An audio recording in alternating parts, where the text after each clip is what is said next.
नमस्कार विद्यार्थी मित्रांनो, आज मी तुमच्या समोर रिझनिंग म्हणजे बुद्धिमत्तेचा प्रश्न घेऊन आलेलो आहे एनॉलॉजी या चॅप्टरचा. बरोबर. क्वेश्चन काय? 14:42 तर 28 किती? म्हणजे 14 सोबत जे 42चं रिलेशन आहे ते 28 सोबत कोणत्या संख्येचं असेल?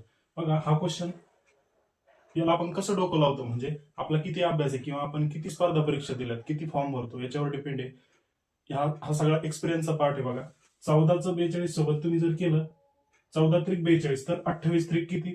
84 असतात. ऑप्शन मध्ये आहे का? नाहीये. म्हणजे याचं लॉजिक काहीतरी वेगळंच आहे. बघा 4 आणि 1, बघा लॉजिक सांगतो. बघा 4 आणि 1 यामध्ये फरक कितीचा आहे? 3चा आहे. बरोबर. म्हणजे 14 त्रिक 42.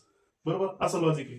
बरोबर. तर 8 आणि 6 मध्ये किती फरक आहे? 6चा. बरोबर. म्हणजे उत्तर काय येणार? 28 गुणिले 6 किती? 168. असं हे लॉजिक आहे. बघा आता हे मी सोडून दिलं तर तुमच्यासाठी घ्या.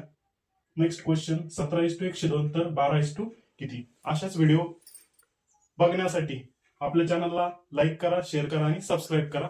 धन्यवाद. जय महाराष्ट्र.